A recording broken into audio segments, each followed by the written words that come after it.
Infeliz es aquel a quien sus recuerdos infantiles solo traen miedo y tristeza. Desgraciado aquel que vuelve la mirada hacia horas solitarias, en vastos y lúgubres recintos de cortinados marrones y alucinantes hileras de antiguos volúmenes, o hacia pavorosas vigilias a la sombra de árboles descomunales y grotescos, cargados de enredaderas que agitan silenciosamente en las alturas sus ramas retorcidas. Tal es lo que los dioses me destinaron, a mí, el aturdido, el frustrado, el estéril, el arruinado, y sin embargo, me siento extrañamente satisfecho y me aferro con desesperación a esos recuerdos marchitos cada vez que mi mente amenaza con ir más allá. No sé dónde nací, salvo que el castillo era infinitamente horrible, lleno de pasadizos oscuros y con altos cielos rasos donde la mirada solo hallaba telarañas y sombras. Las piedras de los agrietados corredores estaban siempre odiosamente húmedas y por doquier se percibía un olor maldito, como de pilas de cadáveres de generaciones muertas. Jamás había luz, por lo que solía encender velas y quedarme mirándolas fijamente en busca de alivio. Tampoco afuera brillaba el sol, ya que esas terribles arboledas se elevaban por encima de la torre más alta. Una sola, una torre negra, sobrepasaba el remaje y salía hacia el cielo abierto y desconocido, pero estaba casi en ruinas y solo se podía ascender a ella por un escarpado muro poco menos que imposible de escalar. Debo haber vivido años en ese lugar, pero no puedo medir el tiempo. Seres vivos debieron de haber atendido mis necesidades, y sin embargo no puedo rememorar a persona alguna excepto yo mismo, ni ninguna cosa viviente salvo ratas, murciélagos y arañas, silenciosos todos.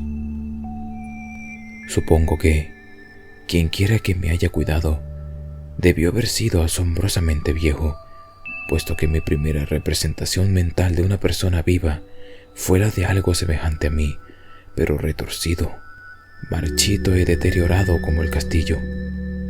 Para mí, no tenían nada de grotesco los huesos y los esqueletos esparcidos por las criptas de piedra. En mi fantasía, asociaba estas cosas con los hechos cotidianos y las hallaba más reales que las figuras en los colores de seres vivos que veía en muchos libros mohosos. En esos libros aprendí todo lo que sé. Maestro alguno me urgió o me guió, y no recuerdo haber escuchado en todos estos años voces humanas, ni siquiera la mía, ya que, si bien había leído acerca de la palabra hablada, nunca se me ocurrió hablar en voz alta.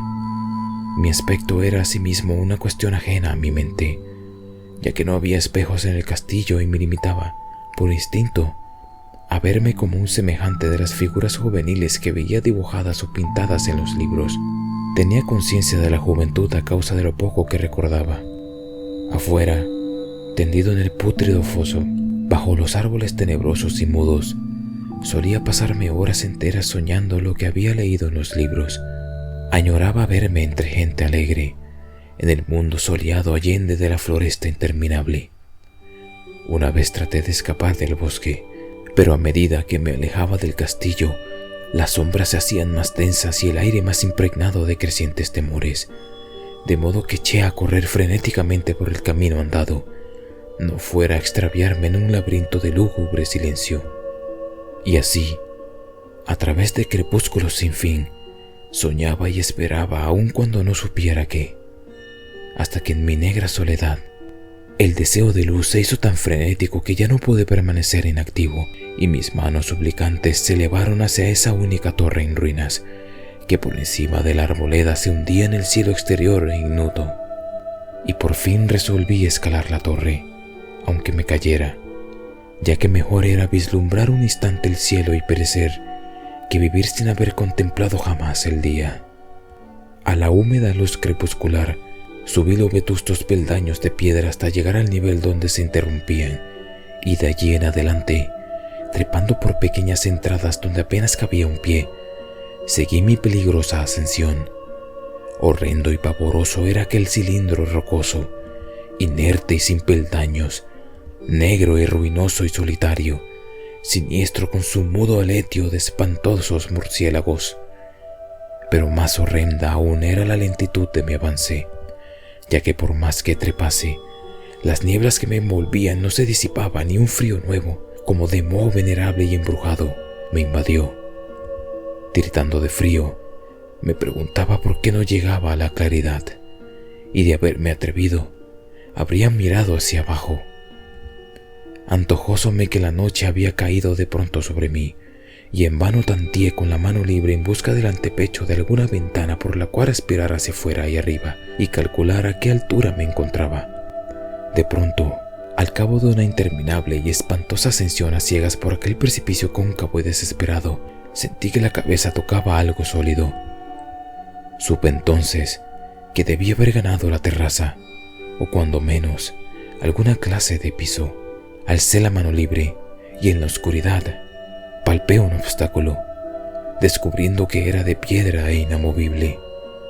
Luego vino un mortal rodeo a la torre, aferrándome de cualquier soporte que su viscosa pared pudiera ofrecer, hasta que finalmente mi mano, tanteando siempre, halló un punto donde la valla cedía y reanudé la marcha hacia arriba, empujando la losa o puerta con la cabeza, ya que utilizaba ambas manos en mi cauteloso avance.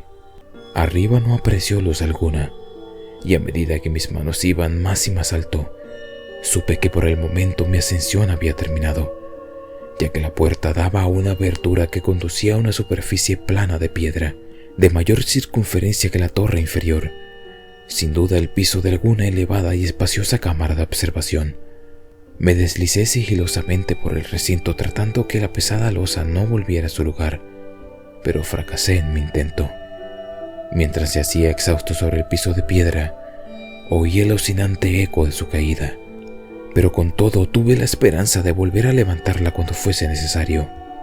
Creyéndome ya a una altura prodigiosa, muy por encima de las odiadas ramas del bosque, me incorporé fatigosamente y tanteé la pared en busca de alguna ventana que permitiese mirar por primera vez el cielo y esa luna y esas estrellas sobre las que había leído. Pero ambas manos me decepcionaron, ya que todo cuanto hallé fueron amplias estanterías de mármol cubiertas de aborrecibles cajas oblongas de inquietante dimensión. Más reflexionaba y más me preguntaba qué extraños secretos podía albergar aquel alto recinto construido a tan inmensa distancia del castillo subyugante. De pronto mis manos tropezaron inesperadamente con el marco de una puerta, del cual colgaba una plancha de piedra de superficie rugosa a causa de las extrañas incisiones que la cubrían. La puerta estaba cerrada, pero haciendo un supremo esfuerzo, superé todos los obstáculos y la abrí hacia adentro.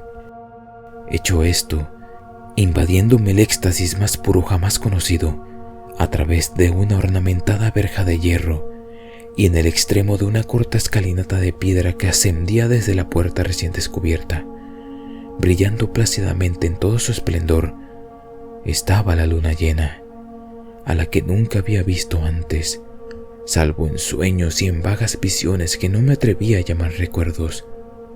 Seguro ahora de que había alcanzado la cima del castillo, subí rápidamente los pocos peldaños que me separaban de la verja. Pero en eso, una nube tapó la luna haciéndome tropezar, y en la oscuridad tuve que avanzar con mayor lentitud. Estaba todavía muy oscuro cuando llegué a la verja, que hallé abierta tras un cuidadoso examen, pero que no quise trasponer por temor de precipitarme desde la increíble altura que había alcanzado. Luego volvió a salir la luna.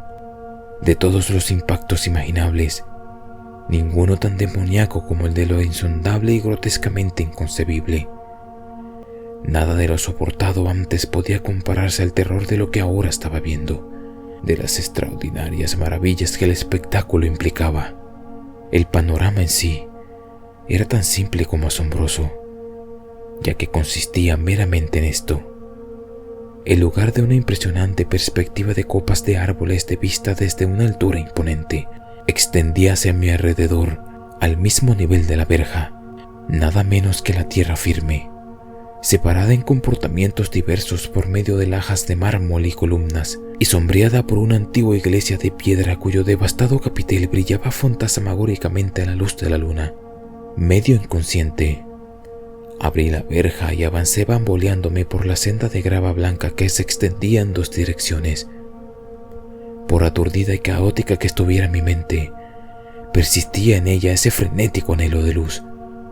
Ni siquiera el pasmoso descubrimiento de momentos antes podía detenerme. No sabía ni me importaba si mi experiencia era la locura, enajenación o magia. Pero estaba resuelto a ir en pos de la luminosidad y alegría a toda costa. No sabía quién o qué era yo, ni cuáles podían ser mi ámbito y mis circunstancias. Sin embargo, a medida que proseguía mi tambaleante marcha, se insinuaba en mí una especie de tímido recuerdo latente que hacía mi avance no del todo fortuito. Sin rumbo fijo por campo abierto, unas veces sin perder de vista el camino, otras abandonándolo por internarme, lleno de curiosidad, por praderas en las que solo alguna ruina ocasional revelaba la presencia, en tiempos remotos, de una senda olvidada. En un momento dado, tuve que cruzar a nado un rápido río cuyos restos de mampostería gritada y mohosa hablaban de un puente mucho tiempo atrás desaparecido. Habían transcurrido más de 2 horas cuando llegué a lo que aparentemente era mi meta, un venerable castillo cubierto de hiedras, enclavado en un gran parque de espesa arboleda, de alucinante familiaridad para mí, y sin embargo lleno de intrigantes novedades. Vi que el foso había sido rellenado y que varias de las torres que yo bien conocía estaban demolidas, al mismo tiempo que se erguían nuevas alas que confundían al espectador. Pero lo que observé con el máximo interés y deleite fueron las ventanas abiertas, inundadas de esplendorosa claridad y que enviaban al exterior ecos de la más alegre de las francheladas. Adelantándome hacia una de ellas, miré el interior y vi un grupo de personas extrañamente vestidas, que departían entre sí con gran jarana, como jamás había oído la voz humana. Apenas si podía adivinar vagamente lo que decían. Algunas caras tenían expresiones que despertaban en mí remotísimos recuerdos. Otras me eran absolutamente ajenas. Salté por la ventana y me introduje a la habitación brillantemente iluminada, a la vez que mi mente saltaba del único instante de esperanza al más negro de los desalientos. La pesadilla no tardó en venir, ya que, no bien entré, se produjo una de las más aterradoras reacciones que hubiera podido concebir. No había terminado de cruzar el umbral cuando cundió entre todos los presentes un inesperado y súbito vapor de horrible intensidad que distorsionaba los rostros y arrancaba de todas las gargantas los chillidos más espantosos. El desbande fue general, y en medio del griterío y del pánico varios sufrieron desmayos, siendo arrastrados por los que huían enloquecidos. Muchos se taparon los ojos con las manos y corrían a ciegas llevándose todo por delante, derribando los muebles y dándose contra las paredes en su desesperado intento de ganar alguna de las numerosas puertas. Solo y aturdido en el brillante recinto, escuchando los ecos cada vez más apagados de aquellos espeluznantes gritos, comencé a temblar pensando que podía ser aquello que me acechaba sin que yo lo viera. A primera vista, el lugar parecía vacío, pero cuando me dirigí a una de las alcobas creí detectar una presencia, un amago de movimiento del otro lado del arco dorado que conducía a otra habitación, similar a la primera. A medida que me aproximaba a la arcada comencé a percibir la presencia con más nitidez, y luego, con el primero y último sonido que jamás emití, contemplé en toda su horrible intensidad el inconcebible, indescriptible, inenarrable monstruo que, por obra de su mera aparición, había convertido una alegre reunión en una horda de delirantes fugitivos. No puedo ni siquiera decir aproximadamente a qué se parecía, pues era un compuesto de todo lo que es impuro, pavoroso, indeseado, anormal y detestable. Era una fantasmagórica sombra de podredumbre, decrepitud y desolación, la pútrida y viscosa imagen de lo dañino, la atroz desnudez de algo que la tierra misericordiosa debería ocultar para siempre jamás. Dios sabe que no era de este mundo, o al menos había dejado de serlo, y sin embargo, con enorme horror de mi parte, pude ver en sus rasgos carcomidos, con huesos que se entreveían, una repulsiva y lejana reminiscencia de formas humanas, y en sus enmohecidas y destrozadas ropas, una indecible cualidad que me estremecía aún más. Estaba casi paralizado, pero no tanto como para no hacer un débil esfuerzo hacia la salvación. Un tropezón hacia atrás, que no pudo romper el hechizo que me tenía apresado el monstruo sin voz y sin nombre. Mis ojos, embrujados por aquellos asqueantes ojos vítreos que lo miraba fijamente, se negaba a cerrarse. Si bien el terrible objeto, tras el primer impacto, se veía ahora más confuso, traté de levantar la mano y disipar la visión, pero estaba tan anonadado que el brazo no respondió por entero a mi voluntad. Sin embargo, el intento fue suficiente como para alterar mi equilibrio y bamboleándome, di unos pasos hacia adelante para no caer. Al hacerlo, adquirí de pronto la angustiosa noción de la proximidad de la cosa, cuya inmunda respiración tenía casi la impresión de oír. Poco menos que enloquecido, pude no obstante adelantar una mano para detener a la fétida imagen que se acercaba más y más, cuando de pronto mis dedos tocaron la extremidad putrefacta que el monstruo extendía por debajo del arco dorado. No chillé, pero todos los satánicos vampiros que calgaban en el viento de la noche lo hicieron por mí, a la vez que dejaron caer en mi mente una avalancha de anonadantes recuerdos. Supe en ese mismo instante todo lo ocurrido. Recordé hasta más allá del terrorífico castillo y sus árboles. Reconocí el edificio en el cual me hallaba. Reconocí lo más terrible, la impía abominación que se erguía ante mí, mirándome mientras apartaba de los suyos mis dedos manchados. Pero en el cosmos existe el bálsamo además de la amargura, y ese bálsamo es el olvido. En el supremo horror de ese instante olvidé lo que me había espantado, y el estallido del recuerdo se desvaneció en un caos de reiteradas imágenes. Como entre sueños, salí de aquel edificio fantasmal y execrado y eché a correr rauda y silenciosamente a la luz de la luna. Cuando retorné al mausoleo de mármol y descendí los peldaños, encontré que no podía mover la trampa de piedra. Pero no lo lamenté, ya que había llegado a odiar el viejo castillo y sus árboles. Ahora cabalgo junto a los fantasmas, burlones y cordiales, al viento de la noche. Y durante el día juego entre las catacumbas de Nefreka, en el recóndito y desconocido valle de Hadot, a orillas del Nilo. Sé que la luz no es para mí, salvo la luz de la luna sobre las tumbas de roca de Neb, como tampoco es para mí la alegría, salvo las innominadas fiestas de Nitocris bajo la gran pirámide. Y sin embargo, en mi nueva y salvaje libertad, agradezco casi la amargura de la alineación, pues aunque el olvido me ha dado la calma, no por eso ignoro que soy un extranjero, un extraño a este siglo y a todos los que aún son hombres.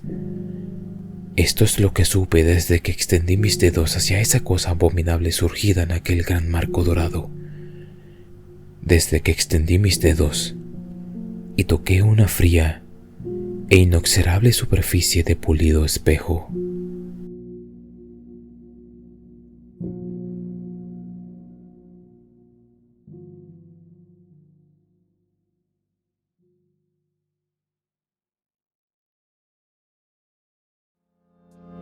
Espero que les haya gustado el video. Amigos, recuerden que si tienen historias aterradoras que quieran compartirme para que sean narradas en el canal, pueden hacerlo al siguiente correo: almaoscurarelatos32@gmail.com. Por favor, comenten qué tal les ha parecido el video, y si tienen alguna idea sobre algún nuevo video, pueden escribirla igualmente en la caja de comentarios. Sin nada más que agregar, les deseo a todos una feliz noche y recuerden siempre abrazar el abismo y la oscuridad.